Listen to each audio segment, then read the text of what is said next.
하나님 주시는 말씀은 사무엘상 25장 1절부터 44절에 있는 말씀을 가지고 오늘 우리가 함께 말씀을 나누도록 하겠습니다. 여러분, 지난주 말씀 기억하시죠? 지난주 말씀은 어떤 말씀이었습니까? 다윗이 사울을 죽일 수 있는 절호의 기회를 맞았었죠. 근데 다윗이 그 기회를 포기합니다. 왜 그랬다고 그랬죠? 본인이 가지고 있었던 중요한 원칙 때문에 그랬다. 그래서 다윗은 원칙 중심의 지도자였다. 제가 그렇게 말씀을 드렸습니다. 어쨌든 엔게디 광야에서 사울과 그 대화를 통해서 노출이 되어 버렸어요. 사울이 그 당시에는 내가 미안했다, 잘못됐다 그렇게 말은 했지만 다시 다윗을 추격합니다. 참 집요한 사람이죠. 또 추격을 하니까 다윗은 또 도망갈 수밖에 없어요. 그래서 엔게디에서 어디로 갔냐 하면 오늘 본문에 보면 바란 광야까지 내려갔다 이렇게 되어 있어요. 자, 바란 광야가 어디 있는지를 여러분이 지도를 보셔야 오늘 이 말씀의 메시지가 제대로 여러분 들리실 겁니다. 지도를 보여드리면 엔게디 광야에서, 거기도 광야예요, 그죠? 사람이 살 수 없는 엔게디 광야에서 어디로 갔다고요? 바란 광야까지 내려갑니다. 꽤 먼 곳까지. 그런데 바란 광야로 가는 그 중간에 뭐가 있을까요? 네게부 사막이 있어요. 이 네게부 사막은 상당히 악명 높은 사막입니다. 절대로 사람이 살 수 없는 사막이에요. 근데 보세요. 엔게디 광야에서, 거기도 사람이 못 살아요? 네게부 사막까지 갔는데 집요하게 사울이 쫓아갑니다. 그러니까 또 도망칠 수밖에 없죠. 또 도망칩니다. 그리고 국경을 넘어요. 바란 광야는 이스라엘 땅이 아닙니다. 국경을 넘어서 바란 광야까지 내려오는 장면이에요. 그래서 이 1절에 바란 광야까지 내려갔다는 것이 이런 의미를 가지고 있어요. 저는 이 말씀을 보고 이 지도를 제가 그리면서 이런 생각이 딱 떠오르더라고요. 우리가 그런 말 많이 쓰잖아요. 따라합시다. 바닥까지 떨어졌다. 바닥까지 떨어졌다. 이렇게 우리 그런 말을 하는데 지금 이 지도가 바로 그 꼴이에요. 바닥까지 떨어지는 거예요. 지금 다윗은요, 이스라엘을 돌아다닐 때도요, 이스라엘 안에서도 도망칠 때도요, 다 광야로만 도망쳤습니다. 근데 그것은 또 지금 그것으로 끝나지 않고 지금 네게부 사막까지 내려가요. 거기는 정말 사람이 살 수 없는 지역인데 거기까지 내려왔는데 거기서 또 도망가서 국경을 넘어서 바람까지 떨어져요. 그야말로 바닥까지 떨어지는 거죠. 근데 여러분 아시죠? 바닥 밑에 뭐가 있어요? 지하실이 있습니다. 여러분, 바닥 밑에 지하실 경험해 보신 분들도 계실 거예요.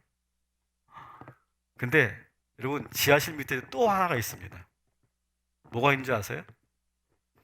멘틀이 있어요. 멘틀. 지구과학을 공부하신 분들은 아실 거예요. 이 지구의 구조를 볼 때 바닥 밑에 지하가 있고 지하 밑에 멘틀이 있다고요. 지금 다 그 꼴이에요. 지금 여러분, 다윗이 지금 막 돌아다니고 도망 다니는 것 자체가 바닥 아닙니까? 근데 지금 네게부 사막까지 쫓아 도망쳤어요. 거기도 바닥입니다. 지하실입니다. 근데 바람까지 떨어졌다고요. 참 비참한 그런 시간들을 지금 보내고 있는 거죠. 자, 그런데 지도를 다시 봐주세요. 그렇게 밑바닥까지 떨어질 때까지 떨어졌는데 바라는 광야까지 내려왔는데 거기서 어떻게 됩니까? 지도를 보니까 그 바람 광야에서 다시 슬슬 올라가요. 사울이 지금 추격을 하다가 이제 돌아가니까 바람 광야까지 내려가니까 국경을 넘어서니까 돌아갔죠. 그러니까 그 틈을 타고 조심스럽게 올라가고 또 올라가서 어디까지 올라갔느냐? 갈멜이라는 지역까지 올라갑니다.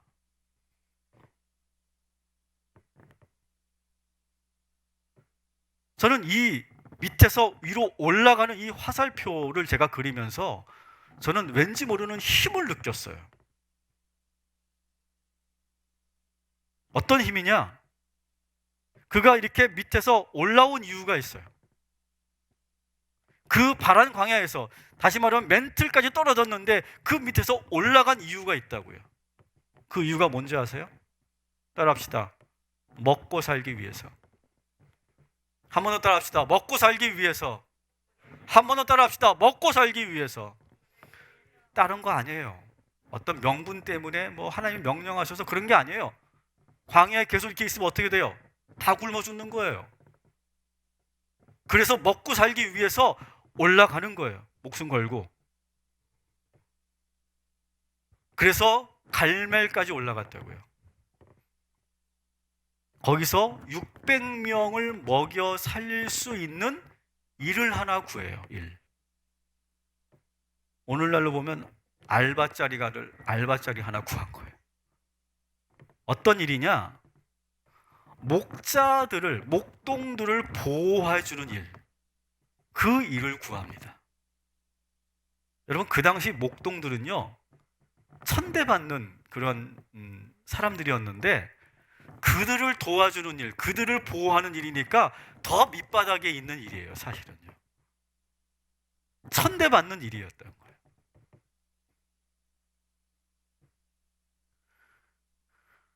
마온 지역에 아주 큰 부자가 살고 있었어요. 근데 이 부자는 갈멜이라고 하는 다윗이 올라간 그 지역에서 큰 목장을 하고 있어요. 목축업을 하고 있는 그런 사람이에요.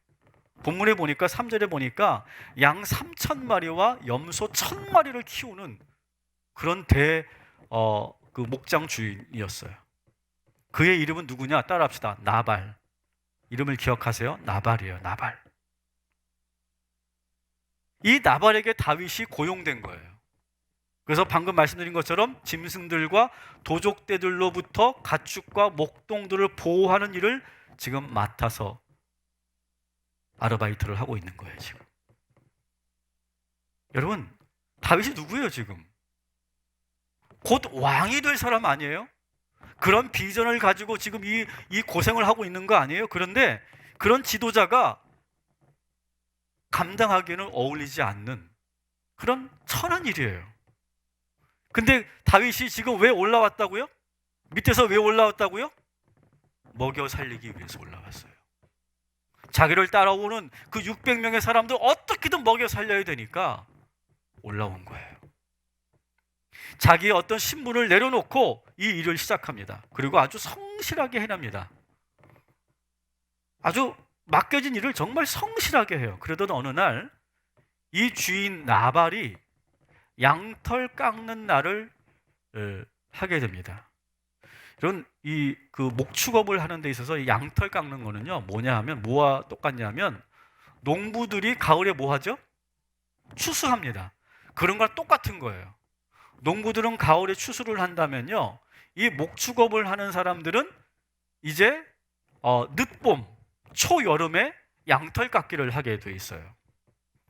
겨우 내내 양들이 아주 큰 그런 두터운 그런 양털을 이렇게 가지고 있는데 그것을 다 깎아내는 일을 이제 늦봄에 하게 되는 거예요. 근데 이 양털 깎는 그런 날은 그냥 양털만 깎는 날이 아니라 이것은 큰 잔치가 벌어지는 날이에요. 1년 동안 열심히 수고한 목동들에게 품삯을 나눠주기도 하고, 일꾼들을 위로하고, 일꾼들뿐만 아니라 그 지역 마을 사람들과 함께 큰 잔치를 벌여서 먹고 마시면서 그 풍요의 시간을 나누는, 기쁨의 시간을 나누는 그런 시간이에요. 그래서 그때는요, 지나가는 나그네들도 모두 그 잔치에 참여해서 마음껏 즐길 수 있는 그런 날이에요. 아주 좋은 날이에요. 더구나 여러분, 그 지역에서 가장 부자였던 나발이 양털 깎는 날을 하고 있으니까 얼마나 큰 잔치가 벌어졌겠어요. 자, 그러니까 다윗이 이때를 기다린 거죠. 이제 품삯도 정산하고, 그리고 큰 잔치가 벌어질 테니까 우리들에게도 먹을 것을 나눠주겠지. 그런 기대감을 가지고 다윗이 있습니다. 그런데 다윗이 상당히 조심조심해요. 왜냐하면 괜히 이 나발에게 뭔가 우리들이 일한 대가를 달라고 요구를 정당하게 하는 것, 이것도 조심스럽고, 먹을 것을 달라고 하는 것도 괜히 심기가 불편해지면 안 되니까 자기의 부하들 10명을 시켜서 연습을 시킵니다. 야, 너희들 가서 절대로 예의 없이 하면 안 된다. 절대로 그 나발 주인이 심기가 불편하게 하면 안 된다. 그러면서 연습까지 시킵니다. 연습까지 철저히 시켜서 절대로 기분 나쁘지 않도록 정중하게 가서 먹을 것을 좀 얻어와라. 이렇게 명령을 합니다. 그래서 그 10명의 그 부하들이 그 다윗이 시킨 그대로 연습을 해가지고 가서 이제 나발에게 이제 말을 전하는 건데, 그 내용을 제가 그대로 한번 성경에 있는 것을 근거로 해서 여러분들에게 전달해 볼게요. 6절, 8절에 있는 내용입니다. 이렇게 말합니다. 어르신, 만수무강하십시오. 어르신께서도 평안하시고 어르신 가정의 모든 사람들이 다 평안하기를 축복합니다. 그리고 어르신의 모든 소유가 더 번창하시기를 빕니다. 지금 일꾼들을 데리고 양털을 깎고 계시다는 소식을 저희가 들었습니다. 어르신 목자들이 저희들과 함께 했었고 저희들이 그들을 잘 도와주었습니다. 한 번도 저희들은 괴롭힌 적이 없고 한 마리 양도 이탈하거나 죽는 일이 없었습니다. 그것은 그 당신 주인님의 어르신의 그 목동들에게 물어보시면 다 알 겁니다. 잔치를 벌이는 이 좋은 날에 저희들이 찾아온 거 양해해 주시고 너그럽게 봐주시고, 저희는 어르신의 종들이나 마찬가지니까 저희들에게 먹을 것을 좀 주십시오. 아주 정중하게, 좀 보기에는 너무 저자세로 말하는 것 같아요. 왜냐하면 일한 노동의 대가를 달라고 하는 일인데 직접 품삯을 달라고도 말하지 않고 먹을 것을 좀 주십시오라고 이렇게 둘러 말합니다. 그럼 보통의 주인은 어떻습니까? 고생 많았다. 그러면서 먹을 것도 주고 품삯도 딱 주고 그래야 이게 정상이죠. 그러니까 다윗은 아주 신중하고 조심스럽게 지금 이 모든 것들을 하고 있어요. 자기의 어떤 체면과 자존심 그런 거 다 내려놓고 하찮은 일까지 감당했을 뿐만 아니라 그 주인의 심기가 불편해질까 봐 눈치 보면서 조심하고 또 조심하는 거예요. 왜 그랬을까요, 여러분? 왜 그랬을까요? 한 번 더 따라합시다. 먹여 살리기 위해서. 자기가 책임져야 할 사람들을 무슨 일을 하든지 내가 먹여 살려야 되니까 더 낮은 자세로 고개 숙이며 굽신거리며 그 주인에게 말하고 있는 모습을 여러분 상상해 보십시오.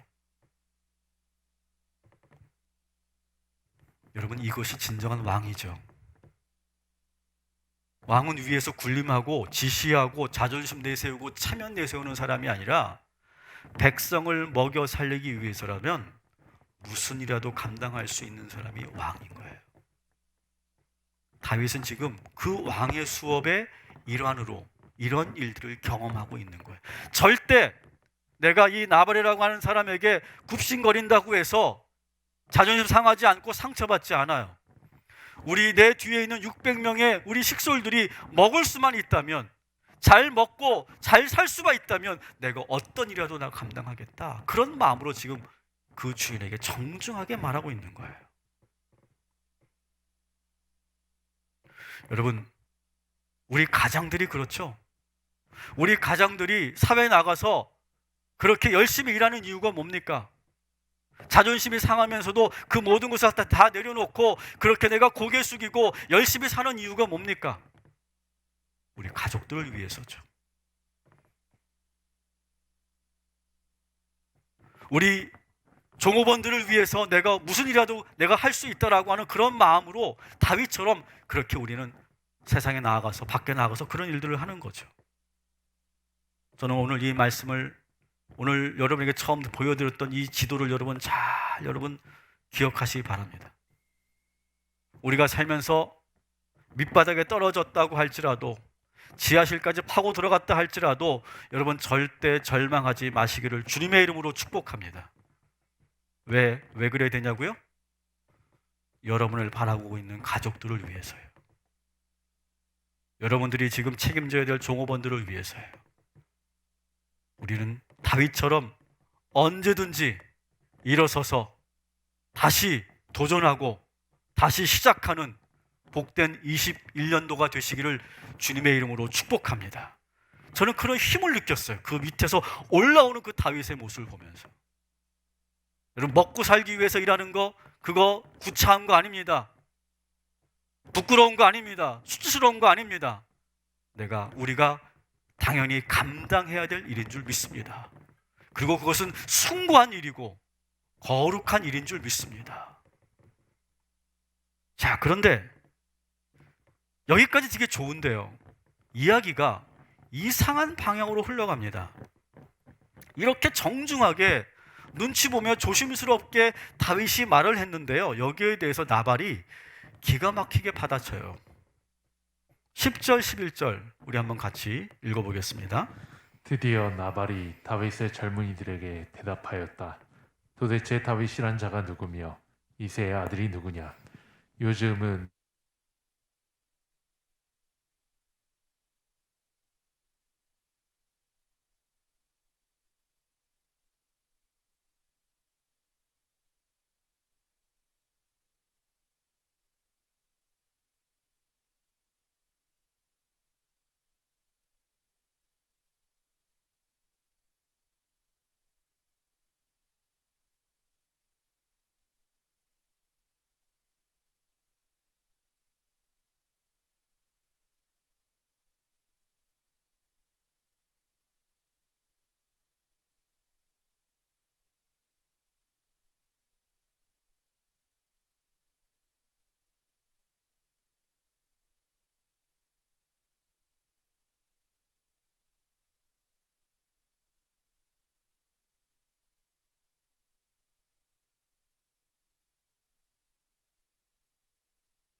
돈 떼어먹자. 그런 생각을 하고 있는 거예요. 오늘날 그런 경우가 많죠. 불법 체류 이주민 노동자의 약점을 이용해서 실컷 부려먹고, 좀 줄여주세요. 실컷 부려먹고 당국에 신고하겠다고 그렇게 엄포를 놓으면서 임금을 떼어먹는 그런 압독 고용주들이 참 많이 있다고 하죠. 그런 거 똑같은 거예요. 지금 이 나발이 다윗의 약점을 딱 잡고서 실컷 부려먹고 떼어먹고 먹을 것조차 주지 않는 그런 사람이었다는 거예요. 그래놓고 이 나발은 어떻게 한 줄 아십니까? 다윗에게 줄 임금도 다 주지 않고 먹을 것도 하나도 안 주고는 자기 혼자 큰 잔치를 벌이고 있어요. 36절 같이 읽겠습니다. 아비가일이 나발에게 돌아와 보니 그는 자기 집에서 왕이나 차릴 만한 술잔치를 베풀고 취할 대로 취하여서 흥겨운 기분이 되어 있었다. 아멘. 줄 거는 안 주고서 지금 혼자 뭐 하고 있는 거예요? 왕이나 벌일 만한 잔치를 벌여놓고 자기가 왕인 거예요. 그 마을의 왕처럼 군림하면서 줄 거 안 주고 자기 혼자 배불리며 흥청망청 쓰고 있고 흥겨운 기분을 내고 있었다. 이렇게 오늘 본문에 나와 있습니다. 이것을 알게 된 다윗이 순간 이성을 잃어버려요.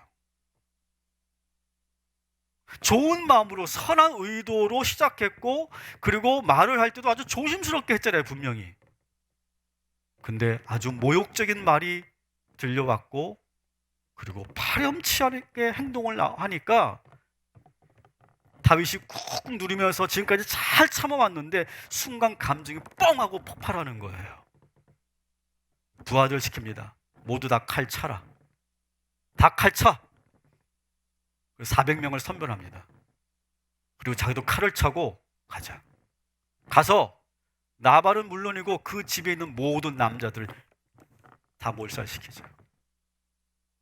그렇게 말을 하고 지금 나발을 향해 가고 있는 겁니다. 여러분, 그런데 만일 지금 다윗이 감정대로 정말 이 나발을 죽이고 그 지역, 그 마을의 남자들을 다 죽이는 일을 정말 했다면 어떻게 될까요? 어떻게 될까요, 여러분?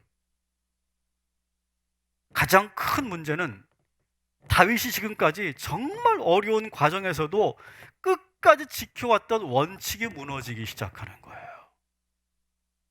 이게 저는 제일 심각하다고 생각해요. 여러분, 다윗이 지금까지 지켜왔던 원칙은 뭡니까?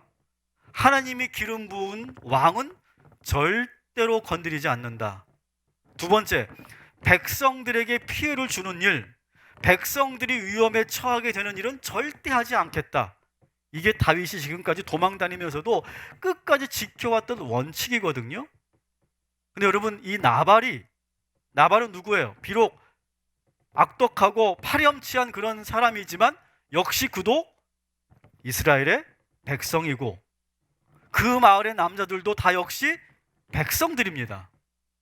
근데 지금 다윗이 순간 열이 받으니까, 이 화를 주체하지 못하니까 다 죽여버리자, 이렇게 하고 있는 거예요. 여러분, 우리가 살면서 우리가 인생의 원칙을 가지고 있는데 그 원칙이 무너지는 순간 사람은 그 다음부터 어떻게 변할지 몰라요. 그 다음부터는 사람이 괴물이 될 수도 있는 거예요. 그리고 한번 그 원칙이 무너지면요, 걷잡을 수가 없어요. 그 다음부터는 자기가 통제가 안 되기 시작합니다. 그게 가장 위험한 거예요. 그리고 지금 만일 이 나발과 그 모든 남자들 다 죽이게 되면 이스라엘 백성들은 무서워할 거예요. 다윗을 불부들 떨 거예요. 그런데 속으로 뭐라고 할 거예요? 사울과 별 차이가 없잖아. 존경하는 마음이 사라질 거예요. 그리고 그것은 오히려 사울에게 명분을 주는 일이에요. 다윗과 그 일당들이 다 뭐가 되는 거예요? 이제는 도적대가 되는 거예요. 도적대. 명분을 주게 되고 그 공격을 받게 되고 지금까지 지켜왔던 그 모든 것들을 다 잃어버리는 그런 상황이 되는 거예요. 그런데도 그거를 다윗이 알고 있었는지 모르고 있었는지 본문에 나오지 않지만 어쨌든 그런 것들이 하나도 보이지 않아요. 지금 하나도 보이지 않고 다 죽여버리겠다. 그냥 가서 확 불살라버리고 그냥 싹 엎어버리겠다. 한 사람도 가만두지 않겠다. 그런 마음으로 막 지금 다윗이 달려가고 있는 거예요. 상당히 위험한 상황인 거죠. 그런데 그때 극적으로 누가 등장합니까? 세 번째 주인공이 나오는데, 따라합시다. 아비가일. 세 번째 주인공 아비가일이 나오는데 그 아비가일은 누구냐? 나발의 부인이에요. 남편은 상당히 악독하고 그리고 미련한데 이 부인은 상당히 지혜로운 여인이었어요. 지금 이렇게 이 상황이 좋지 않다는 것을 나발의 종이 급히 달려가서 그 안주인에게 보고를 드리는 거예요. 지금 주인님께서 다윗을 자극시키는 그런 말씀을 하셔가지고 지금 큰일 날 것 같습니다. 지금 마님이라도 가셔서 뭔가 대책을 세우시고 뭔가라도 하셔야 됩니다. 이렇게 아비가일에게 말하니까 아비가일이 남편에게 말하지 않고 자기가 지금 준비를 하고 있어요. 대비를 하고 있어요. 왜냐하면 이 남편에게 말해봤자 통하지가 않아요. 여러분, 남자들 그렇잖아요. 한번 고집 피우면 말을 들어야 안 들어요? 어떻게 그렇게 잘 알아? 남자들은요, 한번 고집 피우면요 절대 안 꺾습니다. 하여튼 똥고집이잖아요. 그죠? 더구나 이 나발은요 돈 문제가 걸리잖아요. 아주 예민하고 아주 더 고집스럽고 더 움켜쥐는 그런 사람이라는 걸 이 부인이 너무 잘 아니까 지금 남편하고 얘기해봤자 소용이 없으니까 자기가 준비를 다 합니다. 18절에 보니까 먹을 것을 준비해요. 빵 200덩이, 포도주 2가죽 부대, 양 5마리 분량의 요리, 그 다음에 볶은 곡식 5바구니, 그 다음에 건포도 뭉치 100개, 무화과 뭉치 200개를 급하게 만들어서 그것을 가지고 다윗에게로 가는 겁니다. 나귀 타고. 다행히 지금 다윗과 그 일행이 말을 타고 막 달려오다가 좁은 그런 산길에서 탁 막닥뜨리게 됩니다. 보자마자 이 아비가일이 그 나귀에서 내려서 납작 엎드리고 절을 합니다. 절을 하면서 뭐라고 얘기하냐면 제가 죄인입니다. 제가 죄인입니다. 참 여자들이 참 대단한 것 같아요. 잘못한 게 아무것도 없는데 제가 죄인입니다. 제가 그 자리에 있었으면 이런 일이 일어나지 않았을 텐데 다 제 잘못입니다. 그렇게 말합니다. 그러면서 저희 남편이 다윗 장군님이 어떤 분인지도 모르고 어떤 상황인지도 모르고 미련하게 그렇게 말을 해서 지금 이런 큰 일이 일어났는데 절대 남편의 말에 마음 쓰지 마시고 제 말을 다시 한 번만 들어주십시오. 아주 간곡하게 엎드려서 절하면서 그렇게 말하면서 아주 의미심장한 말을 합니다. 아비가일이 다윗에게. 26절 같이 읽겠습니다. 장군께서 사람을 죽이시거나 몸소 원수를 갚지 못하도록 막아주신 분은 주님이십니다.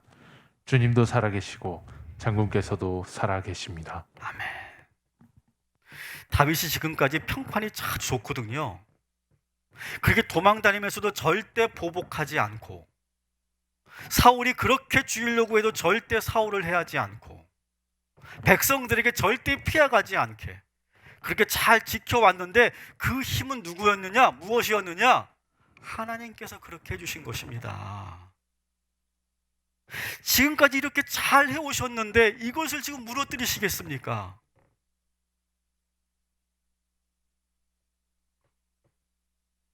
절대로 장군 손에 피를 묻히지 마시고 하나님께서 심판하실 거니까 절대로 여기서 더 이상 나가지 않도록 조심하셔야 됩니다. 그렇게 얘기합니다. 그러면서 30절 31절에 더 중요한 말을 합니다. 우리 한번 같이 또 읽어보도록 하겠습니다. 이제 곧 주께서 장군께 약속하신 대로 온갖 좋은 일을 모두 베푸셔서 장군님을 이스라엘의 영도자로 세우실 터인데 지금 공연히 사람을 죽이신다든지 몸소 원수를 갚으시다든지 하여 왕이 되실 때 후회하시거나 마음에 걸리는 일이 없도록 하시기 바랍니다. 아멘. 따라합시다. 절대로 후회할 일 하지 말자. 잘 해오셨습니다. 장군께서 정말 잘 해오셨고 이제 곧 장군님이 영도자가 되실 텐데 왕이 되실 텐데 나중에 후회할 일 절대로 하지 말아 주십시오. 이렇게 아비가일이 엎드려 절하면서 그렇게 이야기를 하는 거예요. 근데 이 말을 듣고 막 씩씩거리던 막 얼굴이 팍 흘려져가지고 막 눈이 돌아간 상태에서 가서 그냥 확 불질고 다 죽여버릴 거야 하면서 갔던 이 다윗이 여인의 말을 듣고 감정이 쭉 내려갑니다. 내가 지금 뭘 하고 있던 거지? 내가 지금까지 지켜왔던 이 원칙을 다 무너뜨릴 뻔했구나. 이 여자를 만나지 않았다면 내가 정말 큰 사고 칠 뻔했구나. 그렇게 속으로 깨달아요. 그래서 분노를 다 가라앉히고 이렇게 고백합니다. 하나님께서 당신을 나에게 보내주셨습니다. 이렇게 말을 해요. 자, 우리 긴데요. 다윗이 이 아비가일의 말을 듣고 이렇게 고백합니다. 32절부터 34절 같이 한번 한 목소리로 읽어보도록 하겠습니다. 다윗이 아비가일에게 말하였다. 주 이스라엘의 하나님이 오늘 그대를 보내어 이렇게 만나게 하여 주셨으니 주께 찬양을 드리오. 내가 오늘 사람을 죽이거나 나의 손으로 직접 원수를 갚지 않도록 그대가 나를 지켜주었으니 슬기롭게 권면하여 준 그대에게도 감사하오. 하나님이 그대에게 복을 베풀어 주시기를 바라오. 그대에게 아무런 해도 입히지 못하도록 나를 막아주신 주 이스라엘의 하나님이 확실히 살아계심을 두고 분명하게 말하지만 그대가 급히 와서 이렇게 나를 맞이하지 않았더라면 나발의 집안에는 내일 아침이 밝을 때까지 남자는 하나도 살아남지 못할 뻔하였소. 아멘. 따라합시다. 여자 말 잘 들읍시다. 남자들 그 고집 좀 내려놓으시고. 근데 현도는 어떻게 이렇게 잘 알아? 결혼도 안 했는데.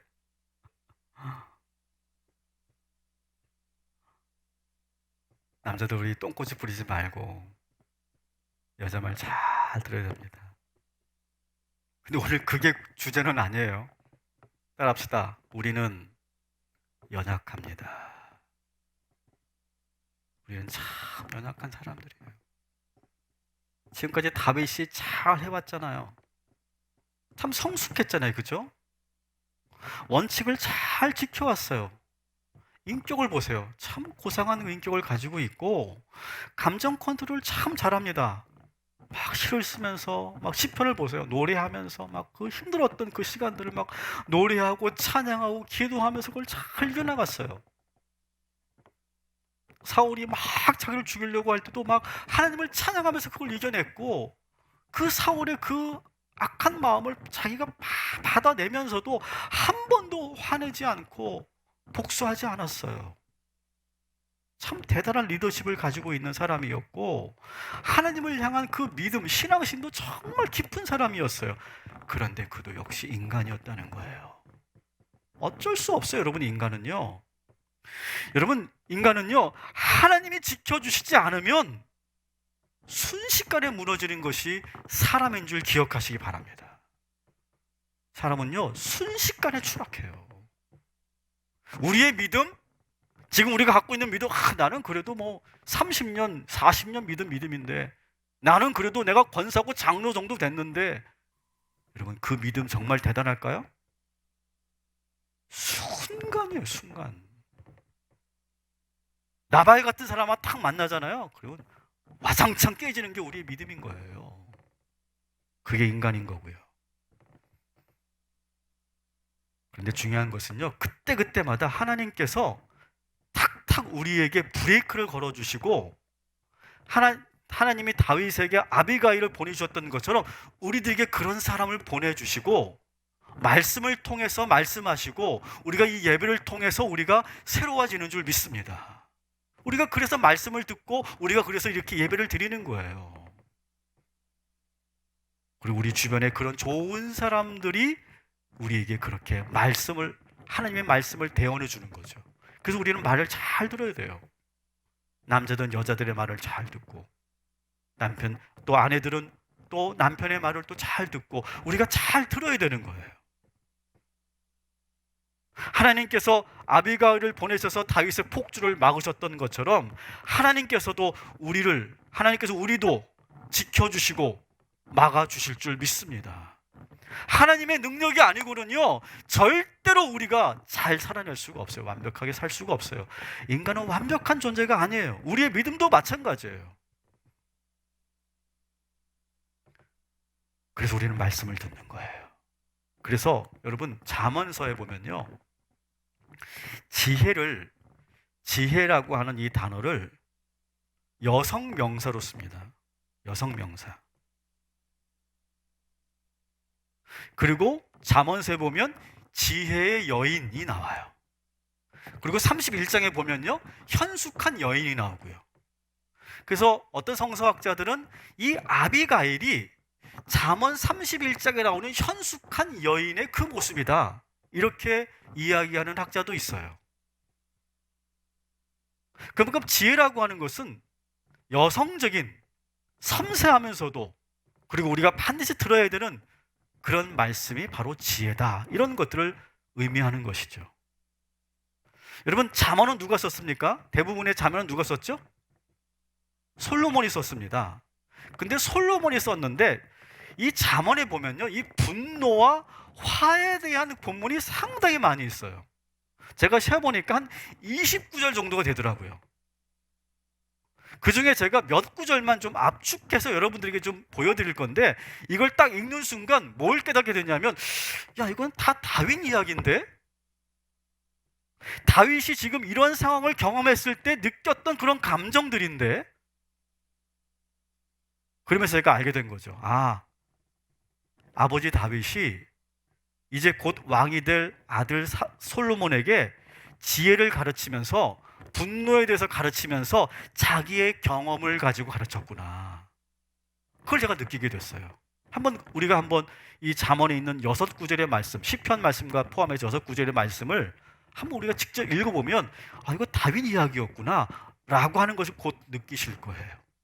우리 한번 같이 한 목소리로 천천히 이 구절을 여러분 마음속에 새기는다고 하는 마음으로 우리 한번 같이 읽어보도록 하겠습니다. 미련한 자는 분노를 당장에 나타내거니와 슬기로운 자는 수욕을 참느니라. 아멘.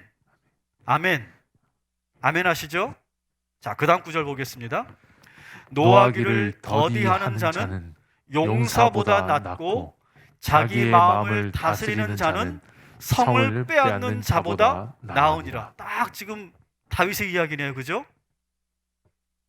나발의 그 집안을 다 뒤집어 엎으려고 했는 건데 딱 그 얘기예요. 믿으시면 아멘 하시기 바랍니다. 세 번째, 시작. 자기의 마음을 제어하지 아니하는 자는 성읍이 무너지고 성벽이 없는 것 같으니라. 지금 그거 하러 가려고 하는 거 아니었어요, 다윗이? 네 번째, 시작. 노하는 자는 다툼을 일으키고 분하여 하는 자는 범죄함이 많으니라. 끔찍한 일을 벌일 뻔했죠. 다섯 번째, 분을 그치고 노를 버리라. 불평하지 말라. 행하게 치우칠 뿐이니라. 아멘. 마지막 구절 보겠습니다. 너는 악을 갚겠다 말하지 말고 여호와를 기다리라. 그가 너를 구원하시리라. 아멘.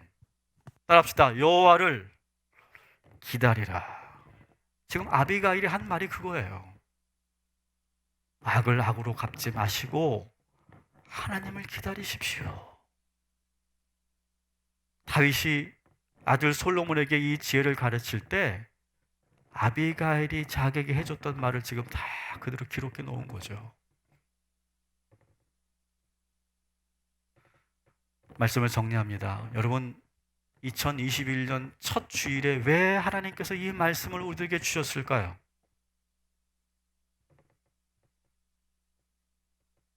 네기부 사막을 지나서 바란 광야로 떨어졌던 다윗을 여러분 기억하십시오.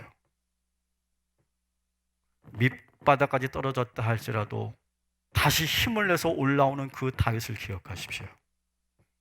무엇 때문에 올라갔다고요? 무엇 때문에? 무엇 때문에 올라갔어요? 먹고 살기 위해서, 먹여 살리기 위해서 올라갔어요. 그거 구차한 거 아니라고 제가 말씀드렸어요. 여러분, 2021년 어떠한 어려움이 있어도 절대로 포기하지 마시고 무슨 일이라도 여러분 감당해내시고 끝까지 이겨내시기를 주님의 이름으로 축복합니다. 특별히 우리 가장들에게 제가 부탁드립니다. 절대로 멈추지 마세요. 일어서시고 예수의 능력으로 이겨나가시기를 주님의 이름으로 축복합니다. 우리 가족들이 있어요. 우리의 직원들이 있고 내 주변에 좋은 사람들이 있어요. 내가 책임져야 되고 내가 감당해야 될 사람들이 있어요. 그것만으로도 우리는 일어나야 되고 우리는 이겨나가야 될 줄 믿습니다. 우리는 2020년 잘 해왔어요. 그런데 항상 언제 문제가 됩니까? 잘 해오다가 문제가 오는 거예요. 시험이 오는 거예요. 거의 다 왔는데 이제 우리가 2020년 잘 이겨나갔는데 2021년에 넘어지시면 안 돼요. 절대로 여러분 넘어지지 말고 시험에 들지 마시고 부정적인 생각에 빠지지 마시고 사탄에게 지지 마시고 여러분의 모든 어려움들을 믿음으로 승리하는 저와 여러분이 되기를 주님의 이름으로 축복합니다. 저는 올해만 우리가 잘 견디면 된다고 생각해요. 하나님께서 우리에게 그런 힘과 능력을, 인내를 주실 줄 믿습니다. 그러면서도 우리는 기억합시다. 따라합시다. 주여, 우리는 연약합니다. 그러나 하나님은 완전하십니다. 여러분, 우리는 연약해요. 절대 자만하지 마세요. 여러분의 믿음 너무 자랑하지 마세요. 우리는 연약합니다. 다윗처럼 넘어질 수 있어요. 크게 내가 후회할, 실수할 수 있어요. 극단적으로 내가 갈 수 있어요. 내 감정에 내가 지배되어서 내가 이 비이성적으로 행동하게 될 수도 있어요. 하나님의 도움이 없으면 안 돼요. 완전하신 하나님의 도우심을 구하시고 그 완전한 하나님의 도움으로 그 모든 시험을 이겨나가시기를 주님의 이름으로 축복합니다. 오늘 주신 말씀 기억하면서 이 새 아침에 주신 이 말씀으로 넉넉하게 승리하고 이겨나가는 우리 모든 성도들 되시기를 주님의 이름으로 축복합니다. 아멘.